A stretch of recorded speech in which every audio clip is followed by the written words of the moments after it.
Introduction to Judges. The title of this book, Judges, describes the type of leaders that God raised up for Israel after Joshua. Joshua led Israel in the conquest and settlement of the Promised Land. The judges were not kings, nor did they have power like that of leaders such as Moses and Joshua. These judges were spirit-appointed military leaders who took action when Israel needed to be delivered from foreign oppressors. God had not given Israel a leader after Joshua. God had given Israel the land and His law, plus a central place of worship, but no central government. God Himself was to be the head of the nation. Israel was to obey God's laws, and God promised to protect and provide for them. The book of Judges records the cycle of the nation Israel as the people repeatedly fell into sin and idolatry, were oppressed by foreign powers, then cried to the Lord for help, and then were rescued by a judge who would deliver them to serve God again. Many believe the prophet Samuel wrote this book around 1050 to 1000 BC. Verse 6 of chapter 17, as well as the last verse of the book of Judges, describes the period of the judges. It was a time when everyone did as he saw fit. As you listen, notice the greatness of God's mercy and patience as He delivers His people over and over again. Judges, chapter 1. After the death of Joshua, the Israelites asked the Lord, "Who will be the first to go up and fight for us against the Canaanites?" The Lord answered, Judah is to go. I have given the land into their hands. Then the men of Judah said to the Simeonites, their brothers, "Come up with us into the territory allotted to us to fight against the Canaanites. We in turn will go with you into yours." So the Simeonites went with them. When Judah attacked, the Lord gave the Canaanites and Perizzites into their hands, and they struck down 10,000 men at Bezek. It was there that they found Adoni-Bezek and fought against him, putting to rout the Canaanites and Perizzites. Adoni-Bezek fled, but they chased him and caught him, and cut off his thumbs and big toes. Then Adoni-Bezek said, 70 kings with their thumbs and big toes cut off have picked up scraps under my table. Now God has paid me back for what I did to them. They brought him to Jerusalem, and he died there. The men of Judah attacked Jerusalem also and took it. They put the city to the sword and set it on fire. After that, the men of Judah went down to fight against the Canaanites living in the hill country, the Negev, and the western foothills. They advanced against the Canaanites living in Hebron, formerly called Kiriath Arba, and defeated Sheshai, Ahiman, and Talmai. From there, they advanced against the people living in Debir, formerly called Kiriath Sepher. And Caleb said, I will give my daughter Achsah in marriage to the man who attacks and captures Kiriath Sepher. Othniel, son of Kenaz, Caleb's younger brother, took it.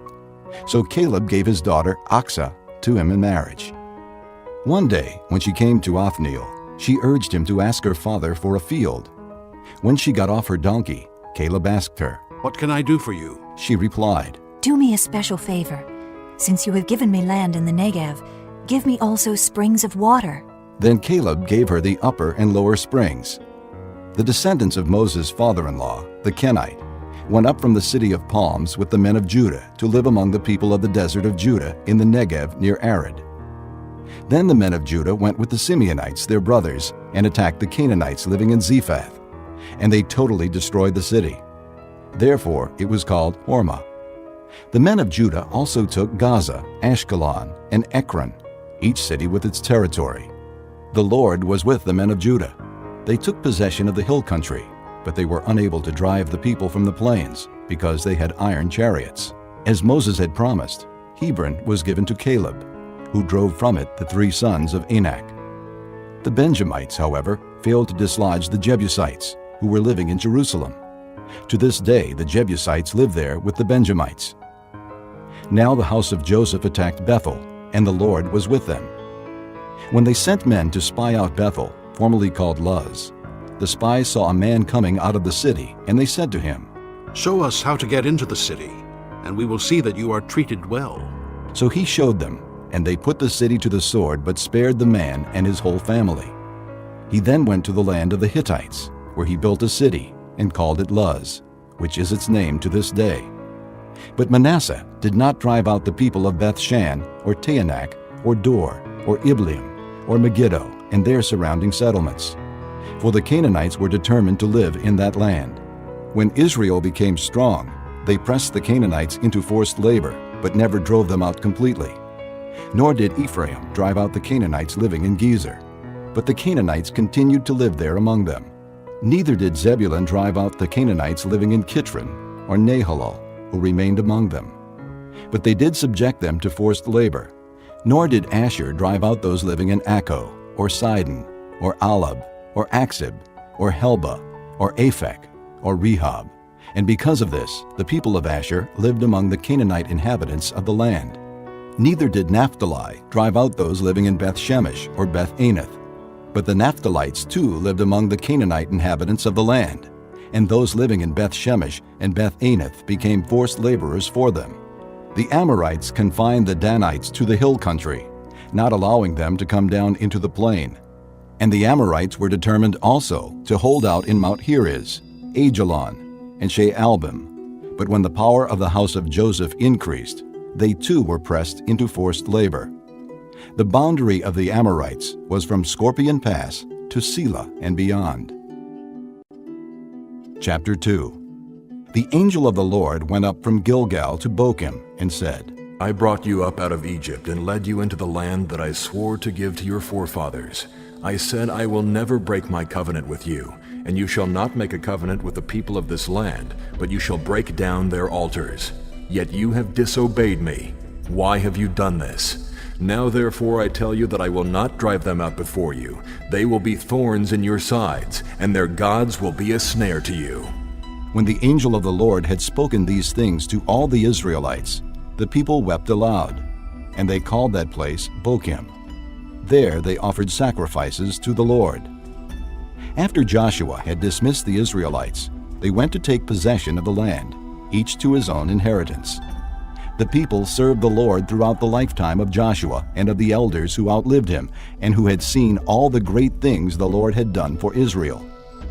Joshua, son of Nun, the servant of the Lord, died at the age of 110, and they buried him in the land of his inheritance, at Timnath-Heres, in the hill country of Ephraim, north of Mount Gaash. After that whole generation had been gathered to their fathers, another generation grew up, who knew neither the Lord nor what he had done for Israel. Then the Israelites did evil in the eyes of the Lord and served the Baals. They forsook the Lord, the God of their fathers, who had brought them out of Egypt. They followed and worshipped various gods of the peoples around them. They provoked the Lord to anger, because they forsook him and served Baal and the Ashtoreths. In his anger against Israel, the Lord handed them over to raiders who plundered them. He sold them to their enemies all around, whom they were no longer able to resist. Whenever Israel went out to fight, the hand of the Lord was against them to defeat them, just as he had sworn to them. They were in great distress. Then the Lord raised up judges who saved them out of the hands of these raiders. Yet they would not listen to their judges, but prostituted themselves to other gods and worshipped them. Unlike their fathers, they quickly turned from the way in which their fathers had walked, the way of obedience to the Lord's commands. Whenever the Lord raised up a judge for them, he was with the judge and saved them out of the hands of their enemies, as long as the judge lived. For the Lord had compassion on them as they groaned under those who oppressed and afflicted them. But when the judge died, the people returned to ways even more corrupt than those of their fathers, following other gods and serving and worshiping them. They refused to give up their evil practices and stubborn ways. Therefore, the Lord was very angry with Israel and said, Because this nation has violated the covenant that I laid down for their forefathers, and has not listened to me, I will no longer drive out before them any of the nations Joshua left when he died. I will use them to test Israel, and see whether they will keep the way of the Lord, and walk in it as their forefathers did. The Lord had allowed those nations to remain. He did not drive them out at once by giving them into the hands of Joshua. Chapter 3. These are the nations the Lord left to test all those Israelites who had not experienced any of the wars in Canaan. He did this only to teach warfare to the descendants of the Israelites who had not had previous battle experience. The 5 rulers of the Philistines, all the Canaanites, the Sidonians, and the Hivites living in the Lebanon mountains from Mount Baal-Hermon to Lebo-Hamath. They were left to test the Israelites to see whether they would obey the Lord's commands, which he had given their forefathers through Moses. The Israelites lived among the Canaanites, Hittites, Amorites, Perizzites, Hivites, and Jebusites. They took their daughters in marriage and gave their own daughters to their sons and served their gods. The Israelites did evil in the eyes of the Lord. They forgot the Lord their God and served the Baals and the Asherahs. The anger of the Lord burned against Israel, so that he sold them into the hands of Cushan-Rishathaim, king of Aram-Naharaim, to whom the Israelites were subject for 8 years. But when they cried out to the Lord, he raised up for them a deliverer, Othniel, son of Kenaz, Caleb's younger brother, who saved them. The Spirit of the Lord came upon him, so that he became Israel's judge and went to war. The Lord gave Cushan-Rishathaim, king of Aram, into the hands of Othniel, who overpowered him. So the land had peace for 40 years, until Othniel, son of Kenaz, died. Once again, the Israelites did evil in the eyes of the Lord. And because they did this evil, the Lord gave Eglon, king of Moab, power over Israel. Getting the Ammonites and Amalekites to join him, Eglon came and attacked Israel, and they took possession of the city of palms. The Israelites were subject to Eglon, king of Moab, for 18 years. Again the Israelites cried out to the Lord, and he gave them a deliverer, Ehud, a left-handed man, the son of Gera, the Benjamite. The Israelites sent him with tribute to Eglon, king of Moab. Now Ehud had made a double-edged sword about 1.5 feet long, which he strapped to his right thigh under his clothing. He presented the tribute to Eglon, king of Moab, who was a very fat man. After Ehud had presented the tribute, he sent on their way the men who had carried it. At the idols near Gilgal, he himself turned back and said, "I have a secret message for you, O king." The king said, Quiet! and all his attendants left him. Ehud then approached him while he was sitting alone in the upper room of his summer palace and said, "I have a message from God for you." As the king rose from his seat, Ehud reached with his left hand, drew the sword from his right thigh, and plunged it into the king's belly. Even the handle sank in after the blade, which came out his back. Ehud did not pull the sword out, and the fat closed in over it. Then Ehud went out to the porch. He shut the doors of the upper room behind him and locked them. After he had gone, the servants came and found the doors of the upper room locked. They said, "He must be relieving himself in the inner room of the house." They waited to the point of embarrassment, but when he did not open the doors of the room, they took a key and unlocked them. There they saw their lord fallen to the floor, dead. While they waited, Ehud got away. He passed by the idols and escaped to Seirah. When he arrived there, he blew a trumpet in the hill country of Ephraim, and the Israelites went down with him from the hills, with him leading them. "Follow me, He ordered. for the Lord has given Moab, your enemy, into your hands." So they followed him down, and taking possession of the fords of the Jordan that led to Moab, they allowed no one to cross over. At that time, they struck down about 10,000 Moabites, all vigorous and strong. Not a man escaped. That day, Moab was made subject to Israel, and the land had peace for 80 years. After Ehud came Shamgar, son of Anath, who struck down 600 Philistines with an ox goad. He too saved Israel. Chapter 4. After Ehud died, the Israelites once again did evil in the eyes of the Lord. So the Lord sold them into the hands of Jabin, a king of Canaan, who reigned in Hazor. The commander of his army was Sisera, who lived in Haroshath Hagoyim.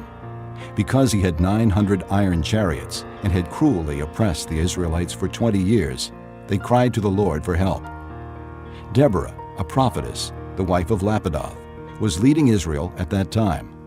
She held court under the palm of Deborah between Ramah and Bethel in the hill country of Ephraim, and the Israelites came to her to have their disputes decided. She sent for Barak, son of Abinoam from Kedesh in Naphtali, and said to him, The Lord, the God of Israel commands you. Go, take with you 10,000 men of Naphtali and Zebulun, and lead the way to Mount Tabor. I will lure Sisera, the commander of Jabin's army with his chariots and his troops, to the Kishon River and give him into your hands." Barak said to her, "If you go with me, I will go. But if you don't go with me, I won't go." "Very well," Deborah said. "I will go with you. But because of the way you are going about this, the honor will not be yours, for the Lord will hand Sisera over to a woman." So Deborah went with Barak to Kedesh, where he summoned Zebulun and Naphtali. 10,000 men followed him, and Deborah also went with him. Now Heber the Kenite had left the other Kenites, the descendants of Hobab, Moses' brother-in-law, and pitched his tent by the great tree in Zaananim near Kedesh. When they told Sisera that Barak son of Abinoam had gone up to Mount Tabor, Sisera gathered together his 900 iron chariots and all the men with him, from Harosheth Hagoyim to the Kishon River. Then Deborah said to Barak, "Go! This is the day the Lord has given Sisera into your hands. Has not the Lord gone ahead of you?" So Barak went down Mount Tabor, followed by 10,000 men. At Barak's advance, the Lord routed Sisera and all his chariots and army by the sword, and Sisera abandoned his chariot and fled on foot. But Barak pursued the chariots and army as far as Harosheth Hagoyim. All the troops of Sisera fell by the sword. Not a man was left. Sisera, however, fled on foot to the tent of Jael, the wife of Heber the Kenite, because there were friendly relations between Jabin king of Hazor and the clan of Heber the Kenite. Jael went out to meet Sisera and said to him, "Come, my lord, come right in. Don't be afraid." So he entered her tent, and she put a covering over him. "I'm thirsty," he said. "Please give me some water." She opened a skin of milk, gave him a drink, and covered him up. "Stand in the doorway of the tent," he told her. "If someone comes by and asks you, 'Is anyone here?' say no." But Jael, Heber's wife, picked up a tent peg and a hammer and went quietly to him while he lay fast asleep, exhausted. She drove the peg through his temple into the ground, and he died. Barak came by in pursuit of Sisera, and Jael went out to meet him. "Come," she said. "I will show you the man you're looking for." So he went in with her, and there lay Sisera with the tent peg through his temple, dead. On that day God subdued Jabin, the Canaanite king, before the Israelites. And the hand of the Israelites grew stronger and stronger against Jabin, the Canaanite king, until they destroyed him. Chapter 5. On that day Deborah and Barak son of Abinoam sang this song. When the princes in Israel take the lead, when the people willingly offer themselves, praise the Lord. Hear this, you kings. Listen, you rulers. I will sing to the Lord, I will sing. I will make music to the Lord, the God of Israel. O Lord, when you went out from Seir, when you marched from the land of Edom, the earth shook, the heavens poured, the clouds poured down water. The mountains quaked before the Lord, the one of Sinai, before the Lord, the God of Israel. In the days of Shamgar, son of Anath, in the days of Jael, the roads were abandoned. Travelers took to winding paths. Village life in Israel ceased until I, Deborah, arose a mother in Israel. When they chose new gods, war came to the city gates, and not a shield or spear was seen among 40,000 in Israel. My heart is with Israel's princes, with the willing volunteers among the people. Praise the Lord! You who ride on white donkeys, sitting on your saddle blankets, and you who walk along the road, consider the voice of the singers at the watering places.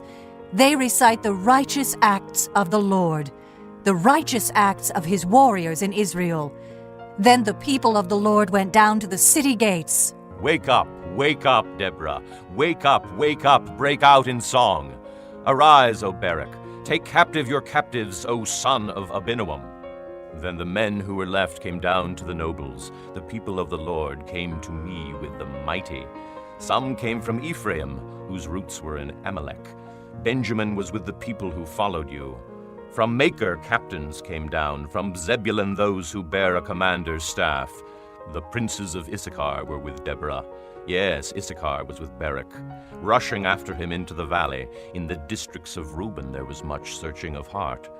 Why did you stay among the campfires to hear the whistling for the flocks? In the districts of Reuben there was much searching of heart. Gilead stayed beyond the Jordan. And Dan, why did he linger by the ships? Asher remained on the coast and stayed in his coves. The people of Zebulun risked their very lives. So did Naphtali on the heights of the field. Kings came. They fought. The kings of Canaan fought at Taanach by the waters of Megiddo, but they carried off no silver, no plunder. From the heavens the stars fought. From their courses they fought against Sisera. The river Kishon swept them away. The age-old river, the river Kishon. March on, my soul, be strong. Then thundered the horses' hooves. Galloping, galloping go his mighty steeds. Curse Meroz, said the angel of the Lord. Curse its people bitterly, because they did not come to help the Lord against the mighty. Most blessed of women be Jael, the wife of Heber the Kenite. Most blessed of tent-dwelling women. He asked for water, and she gave him milk. In a bowl fit for nobles she brought him curdled milk. Her hand reached for the tent peg, her right hand for the workman's hammer. She struck Sisera, she crushed his head, she shattered and pierced his temple. At her feet he sank, he fell, there he lay. At her feet he sank, he fell, where he sank there he fell, dead. Through the window peered Sisera's mother. Behind the lattice she cried out, "Why is his chariot so long in coming? Why is the clatter of his chariots delayed?" The wisest of her ladies answer her. Indeed, she keeps saying to herself, "Are they not finding and dividing the spoils, a girl or two for each man? Colorful garments as plunder for Sisera, colorful garments embroidered, highly embroidered garments for my neck, all this as plunder?" So may all your enemies perish, O Lord, but may they who love you be like the sun when it rises in its strength. Then the land had peace 40 years. Chapter 6. Again the Israelites did evil in the eyes of the Lord, and for 7 years he gave them into the hands of the Midianites. Because the power of Midian was so oppressive, the Israelites prepared shelters for themselves in mountain clefts, caves, and strongholds. Whenever the Israelites planted their crops, the Midianites, Amalekites, and other eastern peoples invaded the country. They camped on the land and ruined the crops all the way to Gaza, and did not spare a living thing for Israel, neither sheep nor cattle nor donkeys.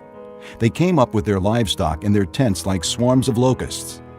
It was impossible to count the men and their camels. They invaded the land to ravage it. Midian so impoverished the Israelites that they cried out to the Lord for help. When the Israelites cried to the Lord because of Midian, he sent them a prophet who said, "This is what the Lord, the God of Israel, says. I brought you up out of Egypt, out of the land of slavery.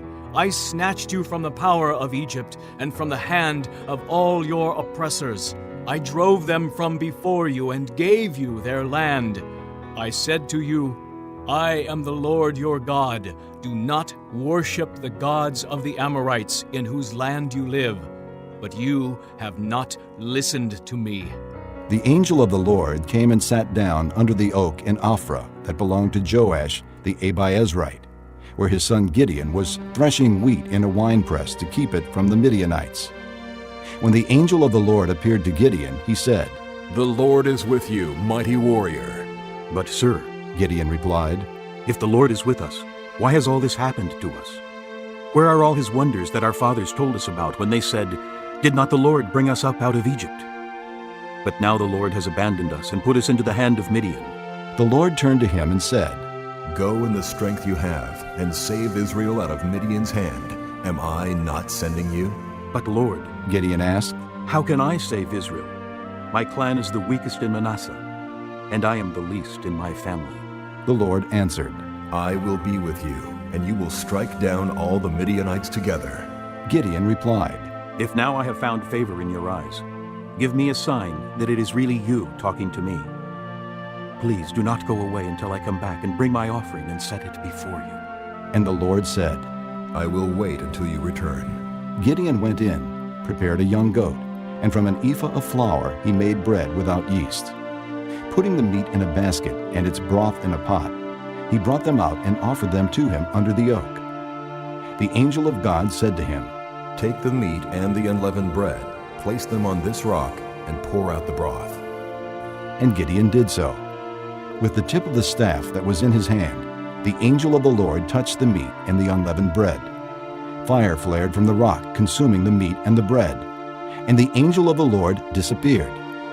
When Gideon realized that it was the angel of the Lord, he exclaimed, Ah, sovereign Lord, I have seen the angel of the Lord, face to face. But the Lord said to him, Peace, do not be afraid. You are not going to die. So Gideon built an altar to the Lord there and called it, The Lord is Peace. To this day it stands in Ophrah of the Abiezrites. That same night the Lord said to him, Take the second bull from your father's herd, the one 7 years old. Tear down your father's altar to Baal, and cut down the Asherah pole beside it. Then build a proper kind of altar to the Lord your God on the top of this height. Using the wood of the Asherah pole that you cut down, offer the second bull as a burnt offering.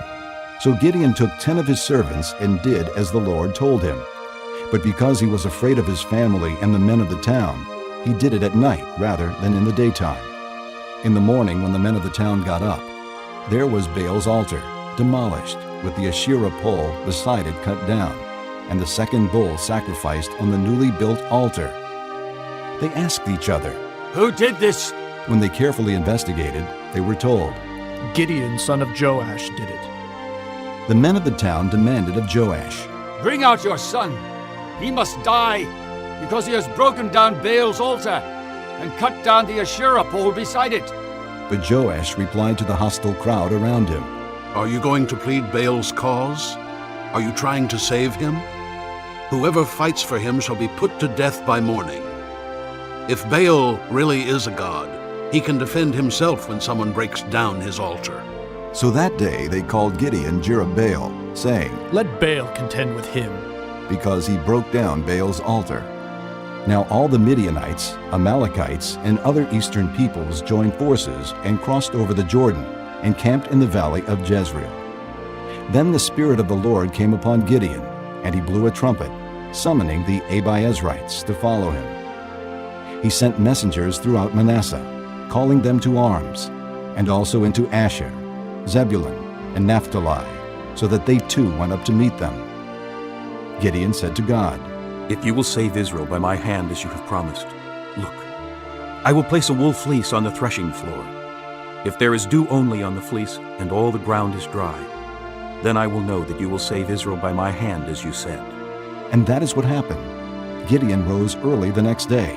He squeezed the fleece and wrung out the dew, a bowlful of water. Then Gideon said to God, Do not be angry with me. Let me make just one more request. Allow me one more test with the fleece. This time, make the fleece dry and the ground covered with dew. That night God did so. Only the fleece was dry. All the ground was covered with dew. Chapter 7. Early in the morning, Jerubbaal, that is Gideon, and all his men camped at the spring of Harod. The camp of Midian was north of them in the valley near the hill of Moreh. The Lord said to Gideon, You have too many men for me to deliver Midian into their hands. In order that Israel may not boast against me that her own strength has saved her, announce now to the people, anyone who trembles with fear may turn back and leave Mount Gilead. So 22,000 men left, while 10,000 remained. But the Lord said to Gideon, There are still too many men. Take them down to the water, and I will sift them for you there. If I say, This one shall go with you, he shall go. But if I say, This one shall not go with you, he shall not go. So Gideon took the men down to the water. There the Lord told him, Separate those who lap the water with their tongues like a dog, from those who kneel down to drink. 300 men lapped with their hands to their mouths. All the rest got down on their knees to drink. The Lord said to Gideon, With the 300 men that lapped, I will save you and give the Midianites into your hands. Let all the other men go, each to his own place." So Gideon sent the rest of the Israelites to their tents, but kept the 300, who took over the provisions and trumpets of the others. Now the camp of Midian lay below him in the valley. During that night, the Lord said to Gideon, "Get up, go down against the camp, because I am going to give it into your hands. If you are afraid to attack, go down to the camp with your servant Purah, and listen to what they are saying. Afterward, you will be encouraged to attack the camp." So he and Purah, his servant, went down to the outposts of the camp. The Midianites, the Amalekites, and all the other eastern peoples had settled in the valley, thick as locusts. Their camels could no more be counted than the sand on the seashore. Gideon arrived just as a man was telling a friend his dream. "I had a dream," he was saying. "A round loaf of barley bread came tumbling into the Midianite camp. It struck the tent with such force that the tent overturned and collapsed." His friend responded, "This can be nothing other than the sword of Gideon, son of Joash, the Israelite. God has given the Midianites and the whole camp into his hands." When Gideon heard the dream and its interpretation, he worshipped God. He returned to the camp of Israel and called out, "Get up! The Lord has given the Midianite camp into your hands." Dividing the 300 men into 3 companies, he placed trumpets and empty jars in the hands of all of them, with torches inside. "Watch me," he told them. "Follow my lead. When I get to the edge of the camp, do exactly as I do. When I and all who are with me blow our trumpets, then from all around the camp blow yours and shout, 'For the Lord and for Gideon!'" Gideon and the 100 men with him reached the edge of the camp at the beginning of the middle watch, just after they had changed the guard. They blew their trumpets and broke the jars that were in their hands. The 3 companies blew the trumpets and smashed the jars. Grasping the torches in their left hands and holding in their right hands the trumpets they were to blow, they shouted, "A sword for the Lord and for Gideon!"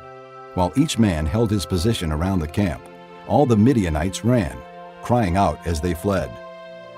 When the 300 trumpets sounded, the Lord caused the men throughout the camp to turn on each other with their swords.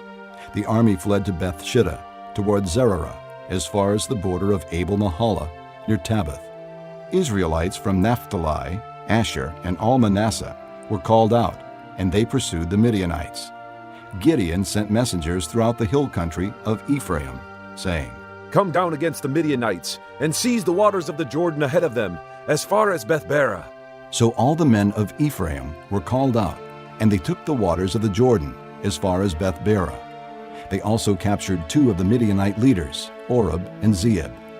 They killed Oreb at the rock of Oreb, and Zeeb at the winepress of Zeeb. They pursued the Midianites and brought the heads of Oreb and Zeeb to Gideon, who was by the Jordan. Chapter 8. Now the Ephraimites asked Gideon, "Why have you treated us like this? Why didn't you call us when you went to fight Midian?" And they criticized him sharply. But he answered them, "What have I accomplished compared to you? Aren't the gleanings of Ephraim's grapes better than the full grape harvest of Abiezer? God gave Oreb and Zeeb, the Midianite leaders, into your hands. What was I able to do compared to you?" At this, their resentment against him subsided. Gideon and his 300 men, exhausted yet keeping up the pursuit, came to the Jordan and crossed it. He said to the men of Succoth, "Give my troops some bread. They are worn out, and I am still pursuing Zebah and Zalmunna, the kings of Midian." But the officials of Succoth said, "Do you already have the hands of Zebah and Zalmunna in your possession? Why should we give bread to your troops?" Then Gideon replied, "Just for that. When the Lord has given Zebah and Zalmunna into my hand, I will tear your flesh with desert thorns and briars." From there he went up to Peniel and made the same request of them. But they answered as the men of Succoth had. So he said to the men of Peniel, "When I return in triumph, I will tear down this tower." Now Zebah and Zalmunna were in Karkor with a force of about 15,000 men, all that were left of the armies of the eastern peoples. 120,000 swordsmen had fallen. Gideon went up by the route of the nomads east of Nobah and Jogbehah, and fell upon the unsuspecting army. Zebah and Zalmunna, the 2 kings of Midian, fled, but he pursued them and captured them, routing their entire army. Gideon, son of Joash, then returned from the battle by the pass of Heres.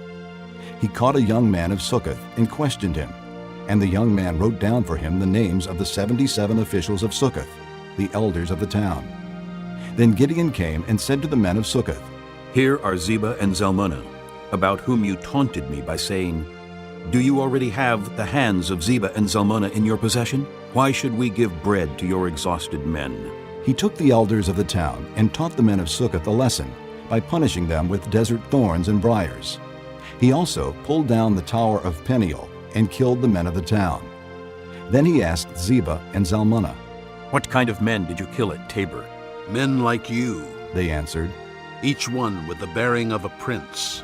Gideon replied, "Those were my brothers, the sons of my own mother. As surely as the Lord lives, if you had spared their lives, I would not kill you." Turning to Jether, his oldest son, he said, "Kill them." But Jether did not draw his sword, because he was only a boy and was afraid.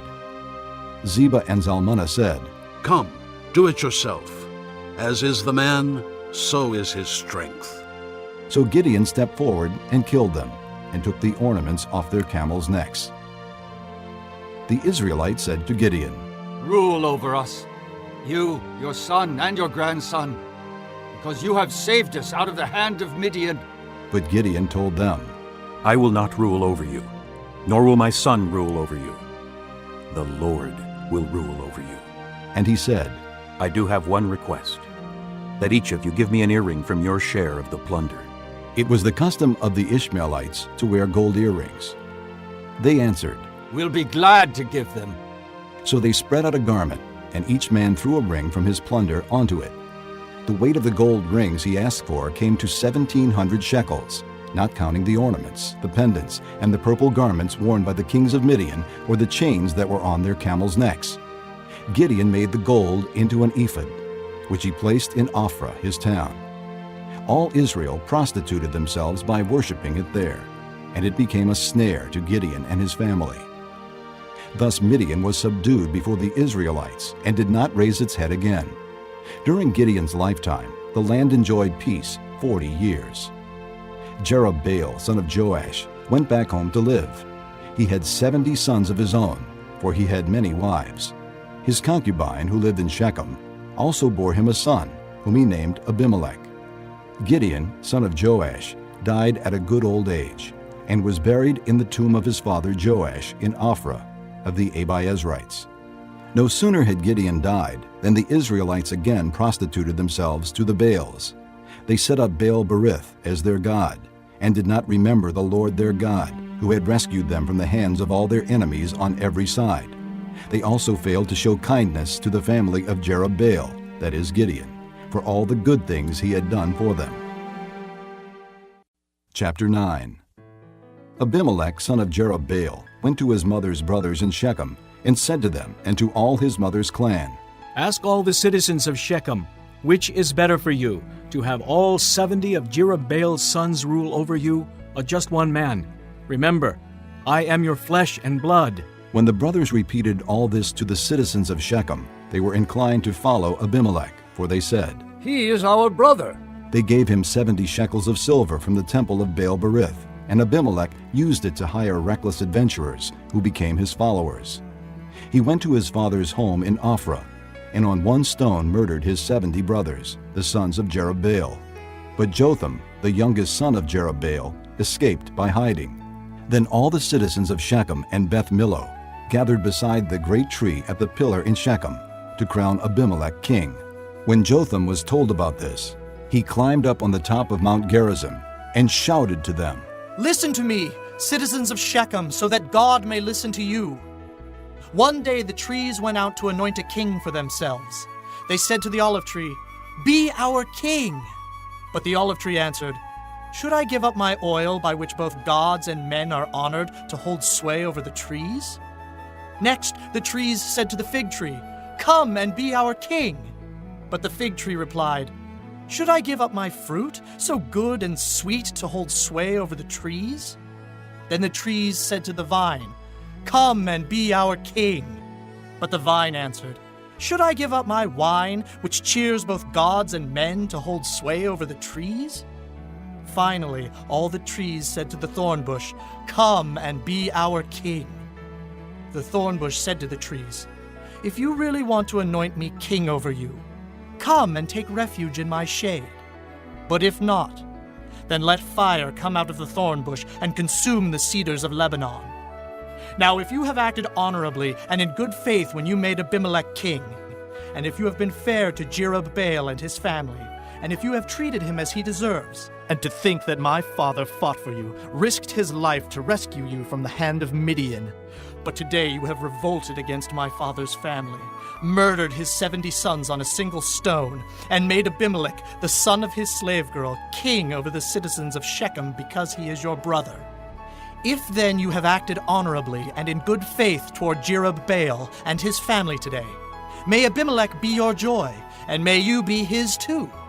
But if you have not, let fire come out from Abimelech and consume you, citizens of Shechem and Beth Millo. And let fire come out from you, citizens of Shechem and Beth Millo, and consume Abimelech." Then Jotham fled, escaping to Beer, and he lived there because he was afraid of his brother Abimelech. After Abimelech had governed Israel 3 years, God sent an evil spirit between Abimelech and the citizens of Shechem, who acted treacherously against Abimelech. God did this in order that the crime against Jerubbaal's 70 sons, the shedding of their blood, might be avenged on their brother Abimelech and on the citizens of Shechem, who had helped him murder his brothers. In opposition to him, these citizens of Shechem set men on the hilltops to ambush and rob everyone who passed by. And this was reported to Abimelech. Now Gaal, son of Ebed, moved with his brothers into Shechem, and its citizens put their confidence in him. After they had gone out into the fields and gathered the grapes and trodden them, they held a festival in the temple of their God. While they were eating and drinking, they cursed Abimelech. Then Gaal, son of Ebed, said, "Who is Abimelech and who is Shechem, that we should be subject to him? Isn't he Jerubbaal's son, and isn't Zebul his deputy? Serve the men of Hamor, Shechem's father. Why should we serve Abimelech? If only this people were under my command, then I would get rid of him. I would say to Abimelech, 'Call out your whole army.'" When Zebul, the governor of the city, heard what Gaal, son of Ebed, said, he was very angry. Under cover, he sent messengers to Abimelech, saying, "Gaal, son of Ebed, and his brothers have come to Shechem and are stirring up the city against you. Now then, during the night, you and your men should come and lie in wait in the fields. In the morning at sunrise, advance against the city. When Gaal and his men come out against you, do whatever your hand finds to do." So Abimelech and all his troops set out by night and took up concealed positions near Shechem in 4 companies. Now Gaal, son of Ebed, had gone out and was standing at the entrance to the city gate just as Abimelech and his soldiers came out from their hiding place. When Gaal saw them, he said to Zebul, "Look, people are coming down from the tops of the mountains." Zebul replied, "You mistake the shadows of the mountains for men." But Gaal spoke up again, "Look, people are coming down from the center of the land, and a company is coming from the direction of the soothsayer's tree." Then Zebul said to him, "Where is your big talk now, you who said, 'Who is Abimelech that we should be subject to him?' Aren't these the men you ridiculed? Go out and fight them." So Gaal led out the citizens of Shechem and fought Abimelech. Abimelech chased him, and many fell wounded in the flight, all the way to the entrance to the gate. Abimelech stayed in Aramah, and Zebul drove Gaal and his brothers out of Shechem. The next day, the people of Shechem went out to the fields, and this was reported to Abimelech. So he took his men, divided them into 3 companies, and set an ambush in the fields. When he saw the people coming out of the city, he rose to attack them. Abimelech and the companies with him rushed forward to a position at the entrance to the city gate.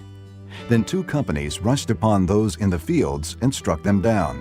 All that day Abimelech pressed his attack against the city until he had captured it and killed its people. Then he destroyed the city and scattered salt over it.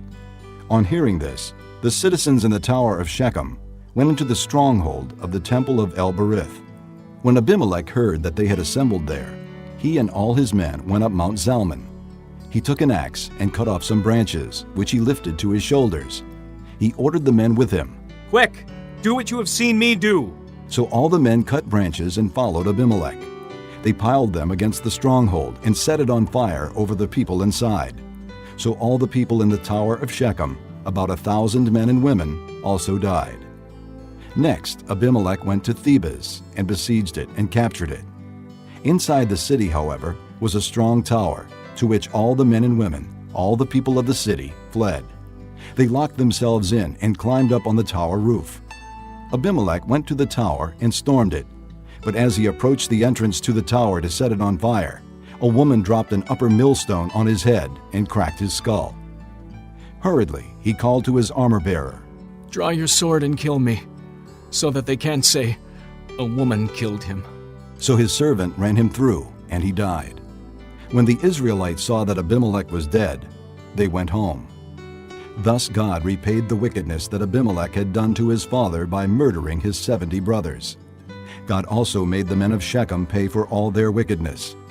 The curse of Jotham, son of Jerubbaal, came on them. Chapter 10. After the time of Abimelech, a man of Issachar, Tola, son of Puah, the son of Dodo, rose to save Israel. He lived in Shamer, in the hill country of Ephraim. He led Israel 23 years. Then he died, and was buried in Shamer. He was followed by Jair of Gilead, who led Israel 22 years. He had 30 sons, who rode 30 donkeys. They controlled 30 towns in Gilead, which to this day are called Havoth Jair. When Jair died, he was buried in Canaan. Again the Israelites did evil in the eyes of the Lord. They served the Baals and the Ashtoreths and the gods of Aram, the gods of Sidon, the gods of Moab, the gods of the Ammonites, and the gods of the Philistines. And because the Israelites forsook the Lord and no longer served him, he became angry with them. He sold them into the hands of the Philistines and the Ammonites, who that year shattered and crushed them. For 18 years they oppressed all the Israelites on the east side of the Jordan in Gilead, the land of the Amorites. The Ammonites also crossed the Jordan to fight against Judah, Benjamin, and the house of Ephraim, and Israel was in great distress. Then the Israelites cried out to the Lord, "We have sinned against you, forsaking our God and serving the Baals." The Lord replied, "When the Egyptians, the Amorites, the Ammonites, the Philistines, the Sidonians, the Amalekites, and the Maonites oppressed you, and you cried to me for help, did I not save you from their hands? But you have forsaken me and served other gods. So I will no longer save you. Go and cry out to the gods you have chosen.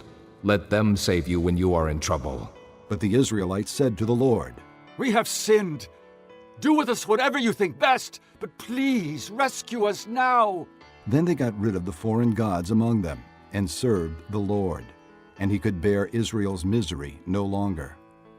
When the Ammonites were called to arms and camped in Gilead, the Israelites assembled and camped at Mizpah. The leaders of the people of Gilead said to each other, "Whoever will launch the attack against the Ammonites will be the head of all those living in Gilead."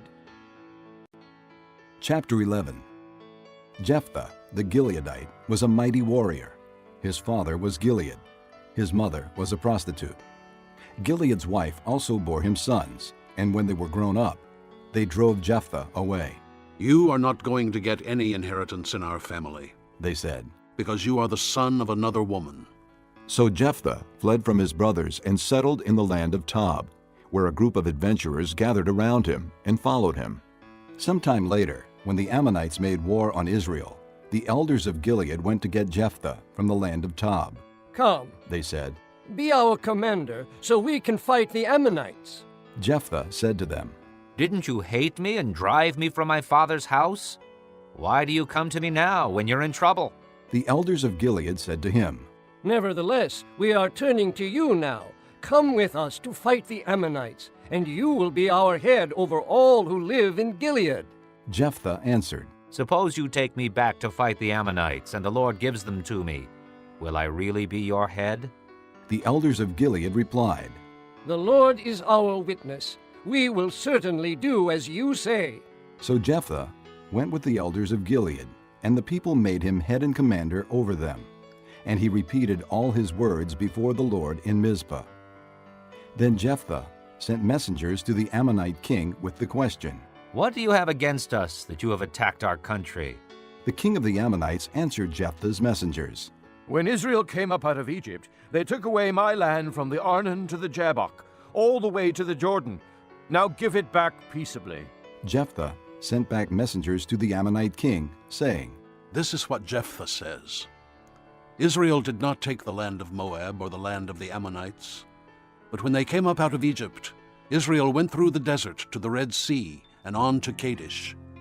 Then Israel sent messengers to the king of Edom, saying, Give us permission to go through your country. But the king of Edom would not listen. They sent also to the king of Moab, and he refused. So Israel stayed at Kadesh. Next they traveled through the desert, skirted the lands of Edom and Moab, passed along the eastern side of the country of Moab, and camped on the other side of the Arnon. They did not enter the territory of Moab, for the Arnon was its border. Then Israel sent messengers to Sihon, king of the Amorites, who ruled in Heshbon, and said to him, Let us pass through your country to our own place. Sihon, however, did not trust Israel to pass through his territory. He mustered all his men and encamped at Jahaz, and fought with Israel. Then the Lord, the God of Israel, gave Sihon and all his men into Israel's hands, and they defeated them. Israel took over all the land of the Amorites who lived in that country, capturing all of it from the Arnon to the Jabbok, and from the desert to the Jordan. Now since the Lord, the God of Israel, has driven the Amorites out before his people Israel, what right have you to take it over? Will you not take what your god Chemosh gives you?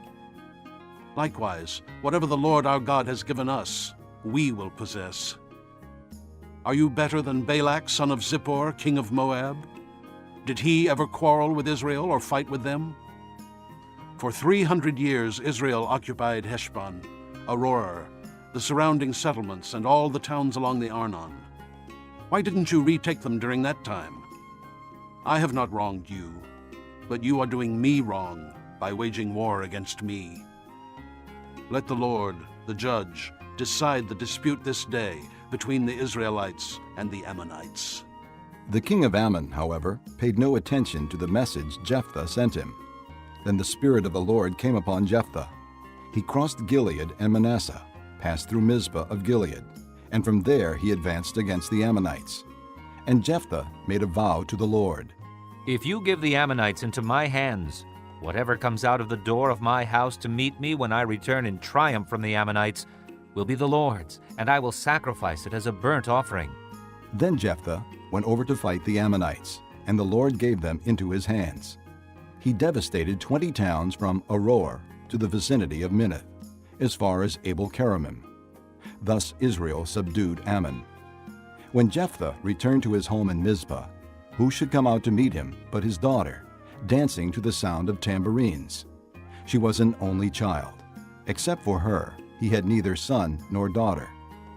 When he saw her, he tore his clothes and cried, "Oh, my daughter, you have made me miserable and wretched, because I have made a vow to the Lord that I cannot break."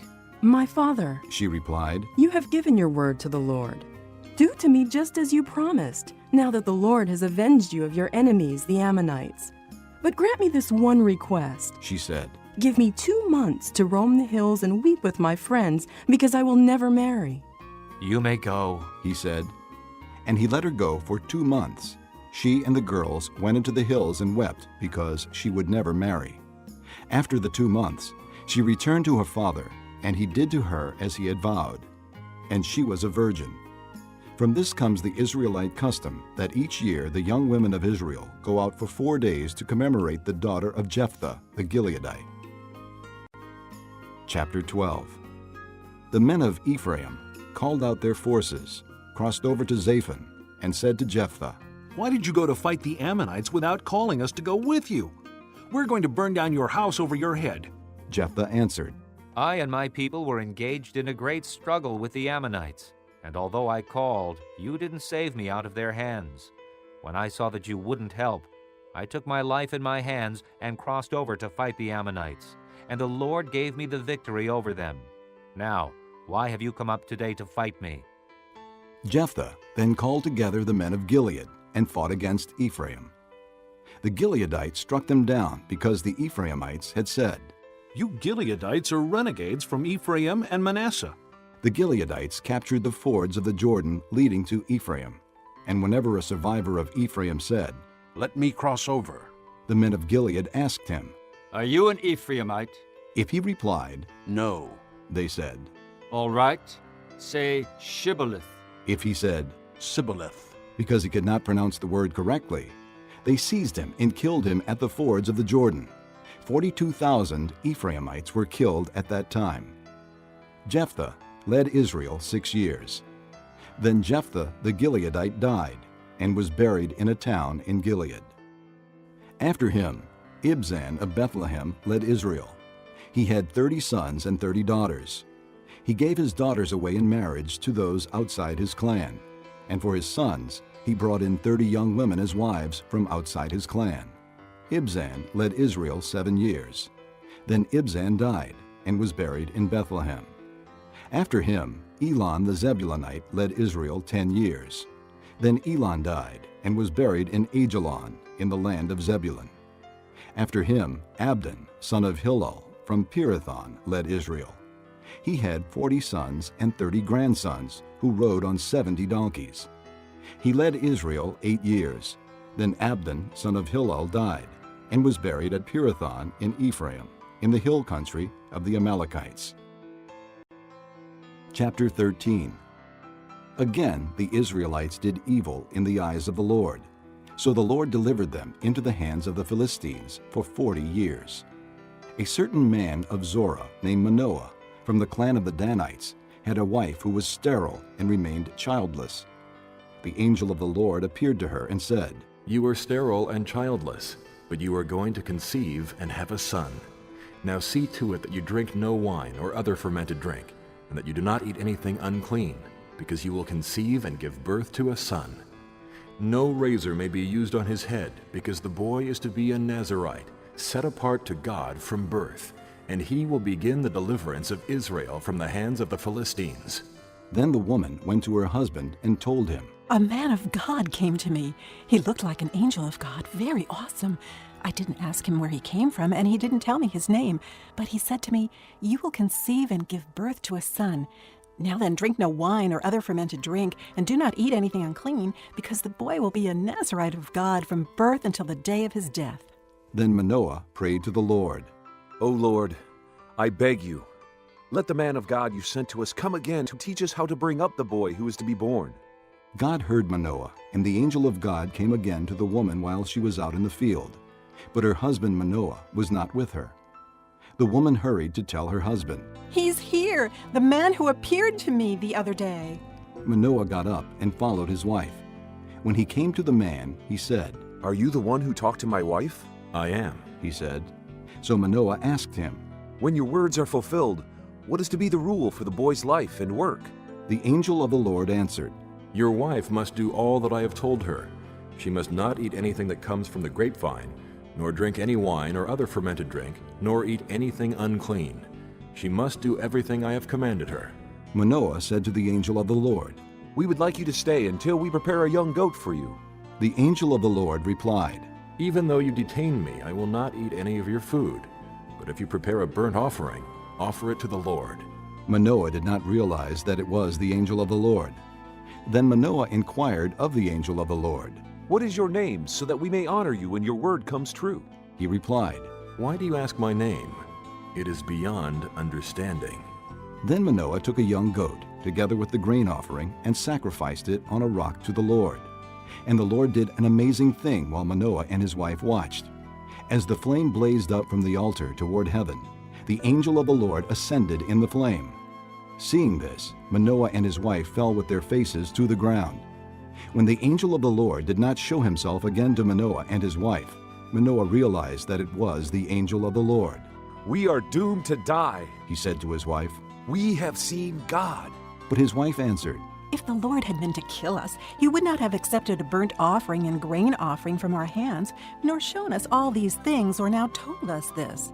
The woman gave birth to a boy and named him Samson. He grew, and the Lord blessed him. And the Spirit of the Lord began to stir him while he was in Mahanadan, between Zorah and Eshtaol. Chapter 14. Samson went down to Timnah and saw there a young Philistine woman. When he returned, he said to his father and mother, I have seen a Philistine woman in Timnah. Now get her for me as my wife. His father and mother replied, Isn't there an acceptable woman among your relatives or among all our people? Must you go to the uncircumcised Philistines to get a wife? But Samson said to his father, Get her for me. She's the right one for me. His parents did not know that this was from the Lord, who was seeking an occasion to confront the Philistines, for at that time they were ruling over Israel.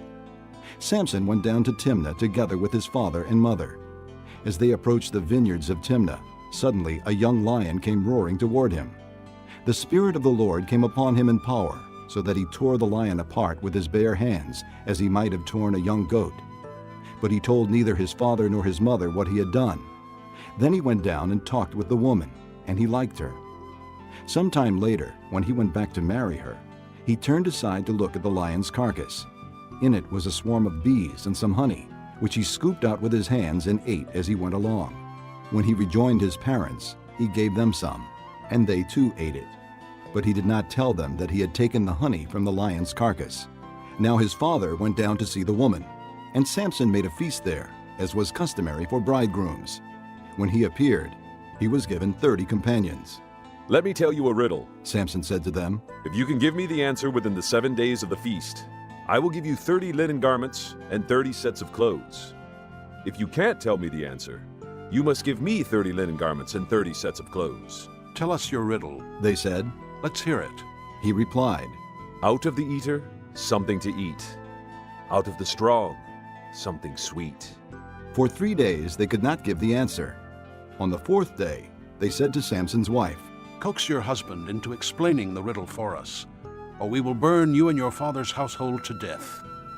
Did you invite us here to rob us? Then Samson's wife threw herself on him, sobbing, You hate me. You don't really love me. You've given my people a riddle, but you haven't told me the answer. I haven't even explained it to my father or mother, he replied. So why should I explain it to you? She cried the whole 7 days of the feast.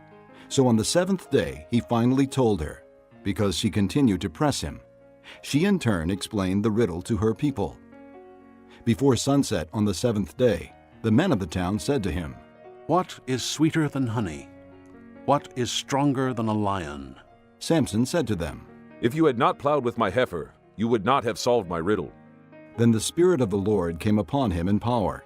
He went down to Ashkelon, struck down 30 of their men, stripped them of their belongings, and gave their clothes to those who had explained the riddle.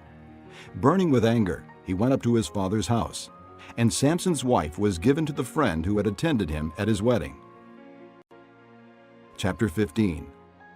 Later on, at the time of wheat harvest, Samson took a young goat and went to visit his wife. He said, I'm going to my wife's room. But her father would not let him go in. I was so sure you thoroughly hated her, he said, that I gave her to your friend. Isn't her younger sister more attractive? Take her instead. Samson said to them, This time I have a right to get even with the Philistines. I will really harm them. So he went out and caught 300 foxes and tied them tail to tail in pairs. He then fastened a torch to every pair of tails, lit the torches, and let the foxes loose in the standing grain of the Philistines. He burned up the shocks and standing grain, together with the vineyards and olive groves. When the Philistines asked, Who did this? They were told, Samson, the Timnite's son-in-law, because his wife was given to his friend. So the Philistines went up and burned her and her father to death. Samson said to them, Since you've acted like this, I won't stop until I get my revenge on you. He attacked them viciously and slaughtered many of them. Then he went down and stayed in a cave in the rock of Etam. The Philistines went up and camped in Judah, spreading out near Lehi. The men of Judah asked, Why have you come to fight us? We have come to take Samson prisoner, they answered, to do to him as he did to us. Then 3,000 men from Judah went down to the cave in the rock of Etam and said to Samson, Don't you realize that the Philistines are rulers over us? What have you done to us? He answered, I merely did to them what they did to me. They said to him, We've come to tie you up and hand you over to the Philistines. Samson said, Swear to me that you won't kill me yourselves. Agreed, they answered. We will only tie you up and hand you over to them. We will not kill you. So they bound him with 2 new ropes and led him up from the rock. As he approached Lehi, the Philistines came toward him shouting. The Spirit of the Lord came upon him in power. The ropes on his arms became like charred flax, and the bindings dropped from his hands. Finding a fresh jawbone of a donkey, he grabbed it and struck down 1,000 men. Then Samson said, With the donkey's jawbone, I have made donkeys of them. With the donkey's jawbone, I have killed 1,000 men. When he finished speaking, he threw away the jawbone, and the place was called Ramoth Lehi. Because he was very thirsty, he cried out to the Lord, You have given your servant this great victory. Must I now die of thirst and fall into the hands of the uncircumcised? Then God opened up the hollow place in Lehi, and water came out of it. When Samson drank, his strength returned, and he revived. So the spring was called En-Hakkore, and it is still there in Lehi. Samson led Israel for 20 years in the days of the Philistines. Chapter 16. One day Samson went to Gaza, where he saw a prostitute. He went in to spend the night with her. The people of Gaza were told, Samson is here! So they surrounded the place and lay in wait for him all night at the city gate. They made no move during the night, saying, At dawn we'll kill him. But Samson lay there only until the middle of the night. Then he got up and took hold of the doors of the city gate, together with the 2 posts, and tore them loose, bar and all. He lifted them to his shoulders and carried them to the top of the hill that faces Hebron. Some time later, he fell in love with a woman in the valley of Sorek, whose name was Delilah. The rulers of the Philistines went to her and said, See if you can lure him into showing you the secret of his great strength, and how we can overpower him, so we may tie him up and subdue him. Each one of us will give you 1,100 shekels of silver. So Delilah said to Samson, Tell me the secret of your great strength, and how you can be tied up and subdued. Samson answered her, If anyone ties me with 7 fresh thongs that have not been dried, I'll become as weak as any other man. Then the rulers of the Philistines brought her 7 fresh thongs that had not been dried, and she tied him with them. With men hidden in the room, she called to him, Samson, the Philistines are upon you. But he snapped the thongs as easily as a piece of string snaps when it comes close to a flame. So the secret of his strength was not discovered. Then Delilah said to Samson, You have made a fool of me. You lied to me. Come now, tell me, how can you be tied? He said, If anyone ties me securely with new ropes that have never been used, I'll become as weak as any other man. So Delilah took new ropes and tied him with them. Then, with men hidden in the room, she called to him, Samson, the Philistines are upon you. But he snapped the ropes off his arms as if they were threads. Delilah then said to Samson, Until now you have been making a fool of me and lying to me. Tell me, how can you be tied? He replied, If you weave the 7 braids of my head into the fabric on the loom and tighten it with the pin, I'll become as weak as any other man. So while he was sleeping, Delilah took the 7 braids of his head, wove them into the fabric, and tightened it with the pin. Again she called to him, Samson, the Philistines are upon you. He awoke from his sleep and pulled up the pin and the loom with the fabric. Then she said to him, How can you say I love you when you won't confide in me? This is the 3rd time you have made a fool of me and haven't told me the secret of your great strength. With such nagging, she prodded him day after day until he was tired to death. So he told her everything. No razor has ever been used on my head, he said, because I have been a Nazirite set apart to God since birth.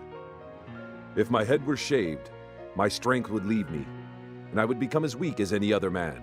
When Delilah saw that he had told her everything, she sent word to the rulers of the Philistines. Come back once more. He has told me everything. So the rulers of the Philistines returned with the silver in their hands. Having put him to sleep on her lap, she called a man to shave off the 7 braids of his hair, and so began to subdue him. And his strength left him. Then she called, Samson, the Philistines are upon you. He awoke from his sleep and thought, I'll go out as before and shake myself free. But he did not know that the Lord had left him. Then the Philistines seized him, gouged out his eyes, and took him down to Gaza. Binding him with bronze shackles, they set him to grinding in the prison. But the hair on his head began to grow again after it had been shaved.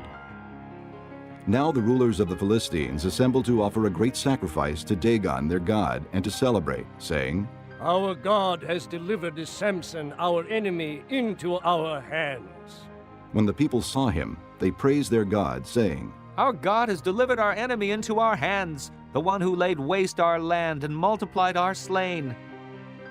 While they were in high spirits, they shouted, Bring out Samson to entertain us. So they called Samson out of the prison, and he performed for them. When they stood him among the pillars, Samson said to the servant who held his hand, Put me where I can feel the pillars that support the temple, so that I may lean against them. Now the temple was crowded with men and women. All the rulers of the Philistines were there, and on the roof were about 3,000 men and women watching Samson perform.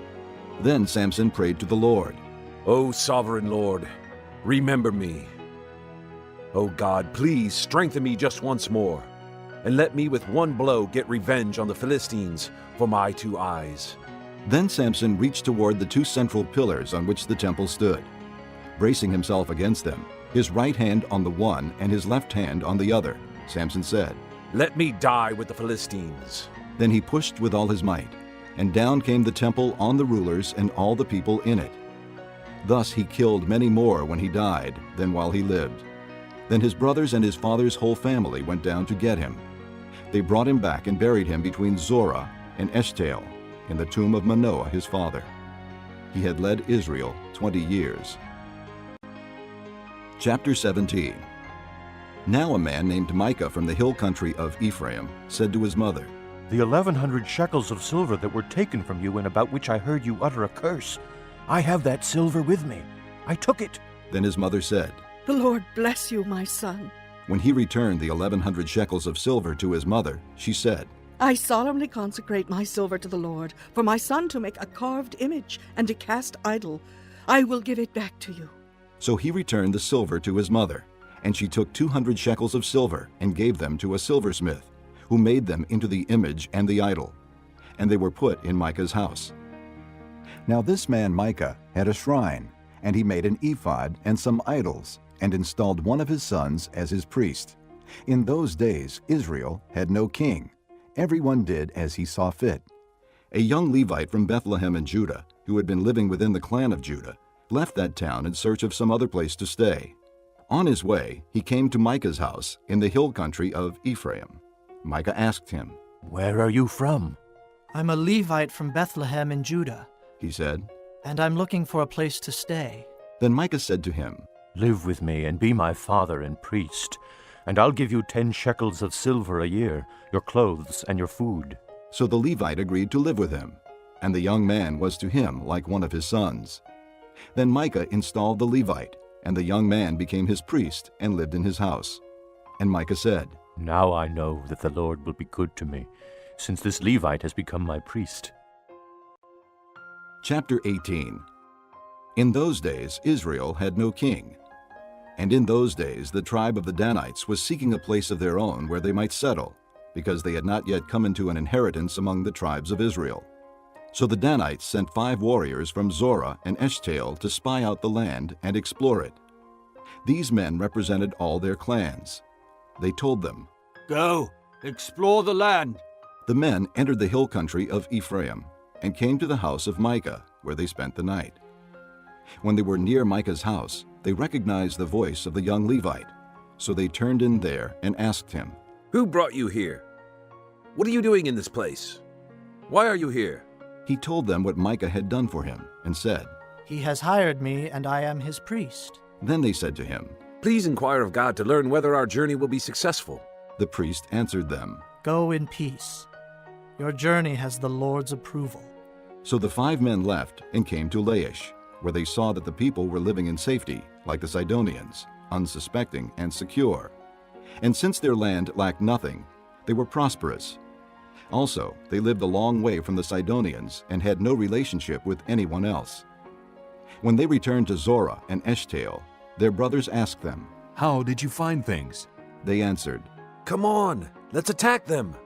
We have seen that the land is very good. Aren't you going to do something? Don't hesitate to go there and take it over. When you get there, you will find an unsuspecting people in a spacious land that God has put into your hands, a land that lacks nothing whatever. Then 600 men from the clan of the Danites, armed for battle, set out from Zorah and Eshtaol. On their way, they set up camp near Kiriath-Jearim in Judah. This is why the place west of Kiriath-Jearim is called Mahanadan to this day. From there, they went on to the hill country of Ephraim and came to Micah's house. Then the 5 men who had spied out the land of Laish said to their brothers, Do you know that one of these houses has an ephod, other household gods, a carved image, and a cast idol? Now you know what to do.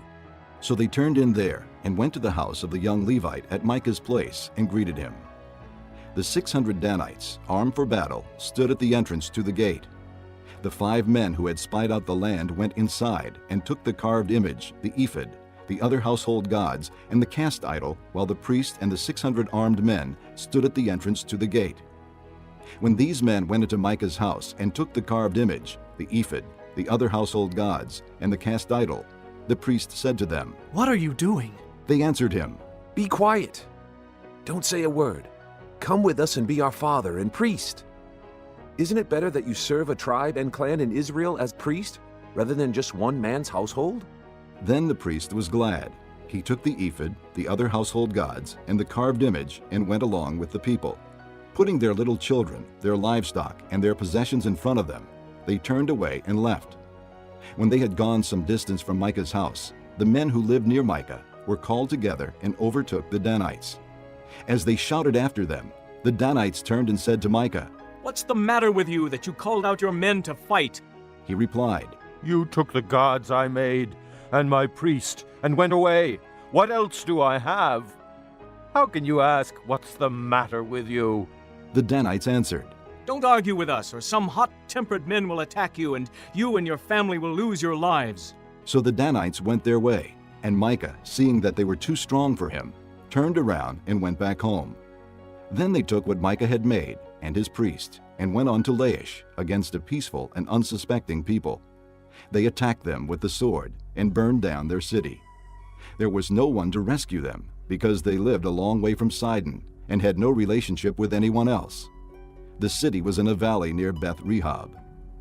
The Danites rebuilt the city and settled there. They named it Dan, after their forefather Dan, who was born to Israel, though the city used to be called Laish. There, the Danites set up for themselves the idols, and Jonathan, son of Gershom, the son of Moses, and his sons were priests for the tribe of Dan until the time of the captivity of a land. They continued to use the idols Micah had made, all the time the house of God was in Shiloh. Chapter 19. In those days, Israel had no king. Now a Levite who lived in a remote area in the hill country of Ephraim took a concubine from Bethlehem in Judah. But she was unfaithful to him. She left him and went back to her father's house in Bethlehem, Judah.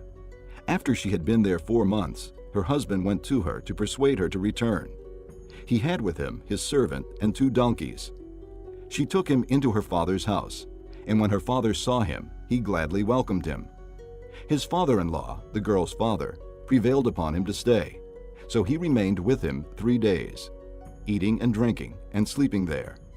On the 4th day, they got up early, and he prepared to leave. But the girl's father said to his son-in-law, Refresh yourself with something to eat, then you can go. So the 2 of them sat down to eat and drink together. Afterward, the girl's father said, Please stay tonight and enjoy yourself. And when the man got up to go, his father-in-law persuaded him, so he stayed there that night. On the morning of the 5th day, when he rose to go, the girl's father said, Refresh yourself. Wait till afternoon. So the 2 of them ate together. Then when the man, with his concubine and his servant, got up to leave, his father-in-law, the girl's father, said, Now look, it's almost evening. Spend the night here. The day is nearly over. Stay and enjoy yourself. Early tomorrow morning you can get up and be on your way home. But unwilling to stay another night, the man left and went toward Jebus, that is, Jerusalem, with his 2 saddled donkeys and his concubine. When they were near Jebus, and the day was almost gone, the servant said to his master, Come, let's stop at this city of the Jebusites and spend the night. His master replied, No, We won't go into an alien city whose people are not Israelites. We will go on to Gibeah. He added, Come, let's try to reach Gibeah or Ramah and spend the night in one of those places. So they went on, and the sun set as they neared Gibeah in Benjamin. There they stopped to spend the night. They went and sat in the city square, but no one took them into his home for the night. That evening, an old man from the hill country of Ephraim, who was living in Gibeah, the men of the place were Benjamites, came in from his work in the fields. When he looked and saw the traveler in the city square, the old man asked, "Where are you going? Where did you come from?" He answered, We are on our way from Bethlehem in Judah to a remote area in the hill country of Ephraim, where I live. I have been to Bethlehem in Judah, and now I'm going to the house of the Lord. No one has taken me into his house. We have both straw and fodder for our donkeys, and bread and wine for ourselves, your servants. Me, your maidservant, and the young man with us. We don't need anything. "You are welcome at my house," the old man said. "Let me supply whatever you need. Only don't spend the night in the square." So he took him into his house and fed his donkeys. After they had washed their feet, they had something to eat and drink. While they were enjoying themselves, some of the wicked men of the city surrounded the house. Pounding on the door, they shouted to the old man who owned the house, "Bring out the man who came to your house so we can have sex with him." The owner of the house went outside and said to them, "No, my friends, don't be so vile. Since this man is my guest, don't do this disgraceful thing. Look, here is my virgin daughter and his concubine. I will bring them out to you now, and you can use them and do to them whatever you wish.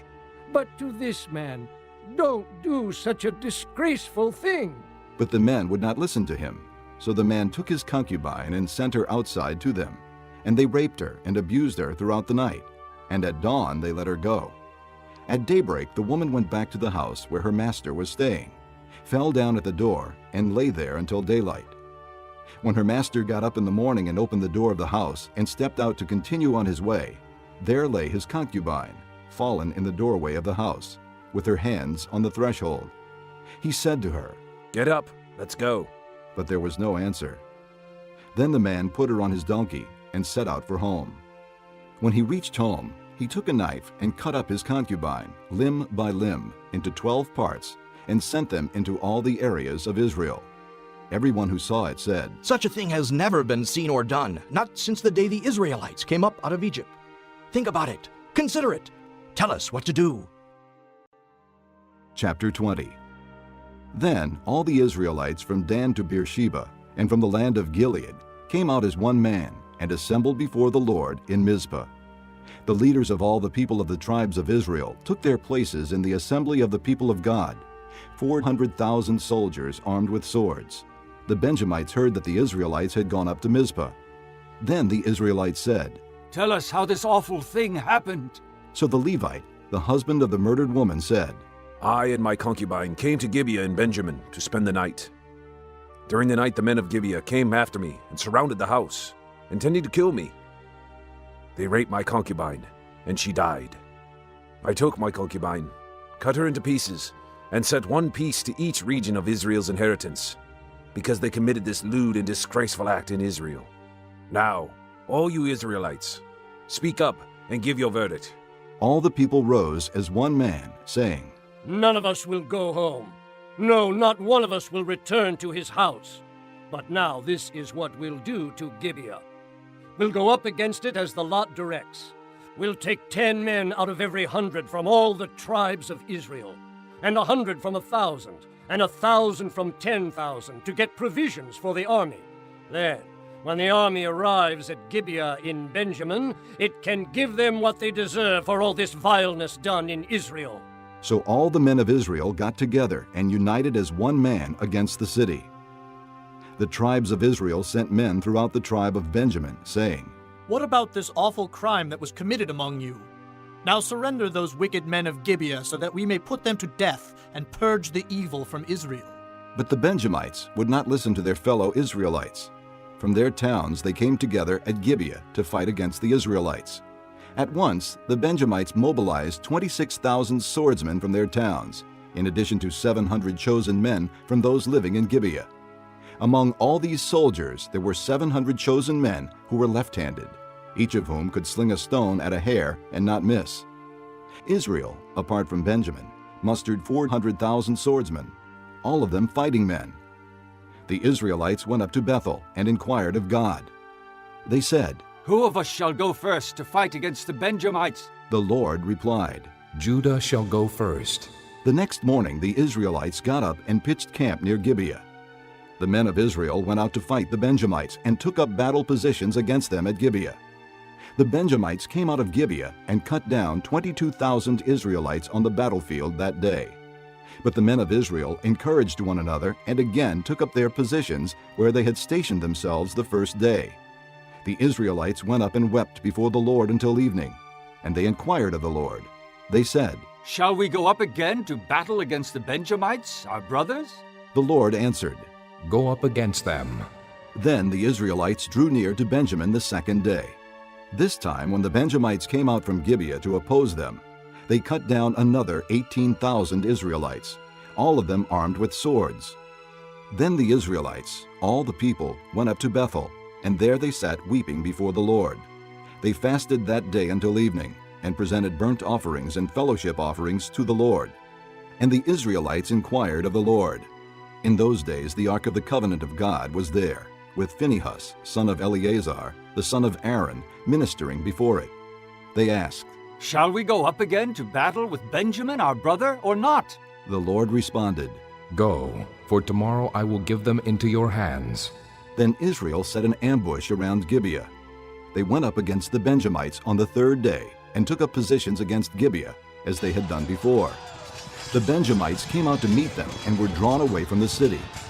They began to inflict casualties on the Israelites as before, so that about 30 men fell in the open field and on the roads, the one leading to Bethel and the other to Gibeah. While the Benjamites were saying, "We are defeating them as before," the Israelites were saying, "Let's retreat and draw them away from the city to the roads." All the men of Israel moved from their places and took up positions at Baal Tamar, and the Israelite ambush charged out of its place on the west of Gibeah. Then 10,000 of Israel's finest men made a frontal attack on Gibeah. The fighting was so heavy that the Benjamites did not realize how near disaster was.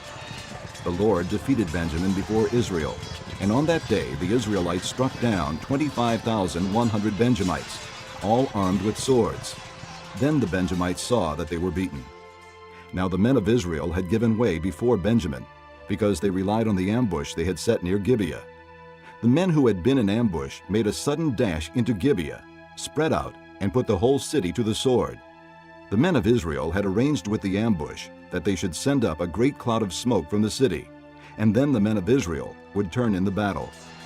The Benjamites had begun to inflict casualties on the men of Israel, about 30, and they said, "We are defeating them as in the first battle."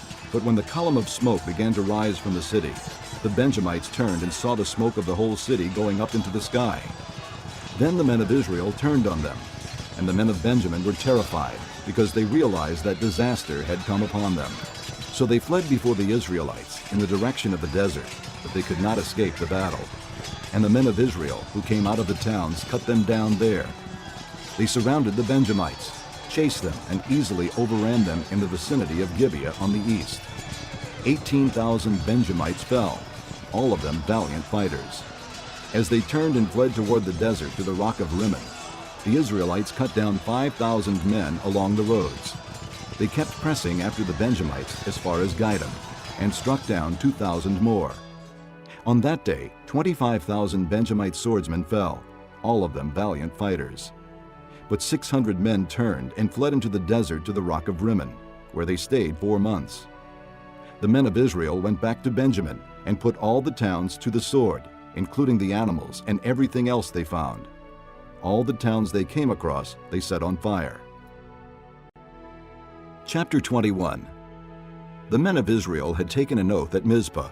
"Not one of us will give his daughter in marriage to a Benjamite." The people went to Bethel, where they sat before God until evening, raising their voices and weeping bitterly. "O Lord, the God of Israel," they cried, "why has this happened to Israel? Why should one tribe be missing from Israel today?" Early the next day, the people built an altar and presented burnt offerings and fellowship offerings. Then the Israelites asked, "Who from all the tribes of Israel has failed to assemble before the Lord?" For they had taken a solemn oath that anyone who failed to assemble before the Lord at Mizpah should certainly be put to death. Now the Israelites grieved for their brothers, the Benjamites. "Today one tribe is cut off from Israel," they said. "How can we provide wives for those who are left, since we have taken an oath by the Lord not to give them any of our daughters in marriage?" Then they asked, "Which one of the tribes of Israel failed to assemble before the Lord at Mizpah?" They discovered that no one from Jabesh-Gilead had come to the camp for the assembly. For when they counted the people, they found that none of the people of Jabesh-Gilead were there. So the assembly sent 12,000 fighting men with instructions to go to Jabesh-Gilead and put to the sword those living there, including the women and children. "This is what you are to do," they said. "Kill every male and every woman who is not a virgin." They found among the people living in Jabesh-Gilead 400 young women who had never slept with a man, and they took them to the camp at Shiloh in Canaan. Then the whole assembly sent an offer of peace to the Benjamites at the rock of Rimmon. So the Benjamites returned at that time and were given the women of Jabesh-Gilead who had been spared, but there were not enough for all of them. The people grieved for Benjamin because the Lord had made a gap in the tribes of Israel. And the elders of the assembly said, "With the women of Benjamin destroyed, how shall we provide wives for the men who are left? The Benjamite survivors must have heirs," they said, "so that a tribe of Israel will not be wiped out. We can't give them our daughters as wives, since we Israelites have taken this oath. Cursed be anyone who gives a wife to a Benjamite. But look, there is the annual festival of the Lord in Shiloh to the north of Bethel, and east of the road that goes from Bethel to Shechem, and to the south of Lebonah." So they instructed the Benjamites, saying, "Go and hide in the vineyards and watch. When the girls of Shiloh come out to join in the dancing, then rush from the vineyards, and each of you seize a wife from the girls of Shiloh, and go to the land of Benjamin. When their fathers or brothers complain to us, we will say to them, 'Do us a kindness by helping them, because we did not get wives for them during the war, and you are innocent, since you did not give your daughters to them.'" So that is what the Benjamites did. While the girls were dancing, each man caught one and carried her off to be his wife. Then they returned to their inheritance and rebuilt the towns and settled in them. At that time the Israelites left that place and went home to their tribes and clans, each to his own inheritance. In those days Israel had no king. Everyone did as he saw fit.